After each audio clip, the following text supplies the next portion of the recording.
उत्तराखंड दौरे के दूसरे दिन बीजेपी राष्ट्रीय अध्यक्ष जेपी नड्डा हरिद्वार पहुंचे, जहां उन्होंने सबसे पहले माया देवी मंदिर में पूजा अर्चना की। इसके बाद जूना अखाड़ा के साधु संतों से उन्होंने मुलाकात कर उनका आशीर्वाद लिया। इस दौरान साधु संतों ने जय श्री राम के नारे लगाते हुए नड्डा को जोरदार स्वागत किया। वहीं साधु संतों से संवाद करते हुए जेपी नड्डा ने कहा कि हमें गौरवपूर्ण भारत बनाना है और गुलामी की मानसिकता को दूर करना है। आगे नड्डा ने कहा कि हमारी सरकार में आस्था का सम्मान किया जाता है, जबकि विपक्ष के लोग सनातन विरोधी हैं।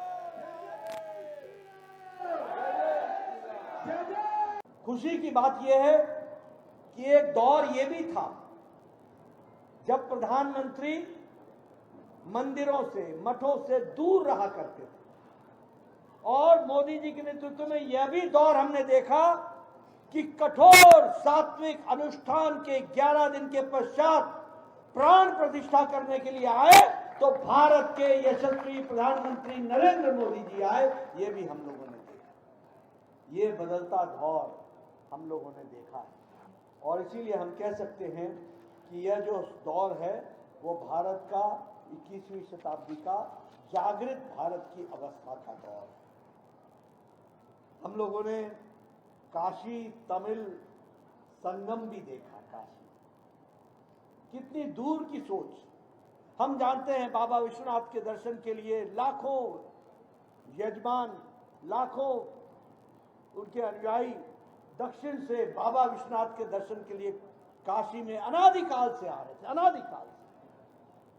लेकिन हमने ये दौर भी देखा कि राजनीतिक छोटे संकुचित विचार के कारण लोगों ने उत्तर और दक्षिण के बीच में खाई पैदा करने की कोशिश की। लेकिन भारत के यशस्वी प्रधानमंत्री ने काशी तमिल महासंगम करा करके एक स्थायी रूप दिया कि उत्तर और दक्षिण एक है, भारत माता एक है, और भारत माता के नेतृत्व में हम चलेंगे। मैं यहाँ ये भी आपको बताना चाहता हूँ कि जब हम कहते हैं कि भारत का जागृत अवस्था का मोदी जी के नेतृत्व में भारत की जागृत अवस्था हमको दिख रही है, तो हमने वो सुषुप्त अवस्था भी देखी है, और मैं सुषुप्त अवस्था की बात भी करना चाहता हूं। जब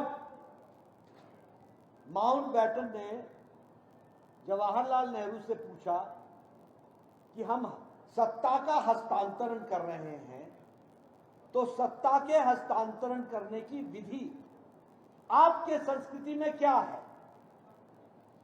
तो हमारे सात्विकता से और संस्कृति से दूर रहने वाले उस समय के प्रधानमंत्री ने कहा, हमारे यहां कोई व्यवस्था नहीं।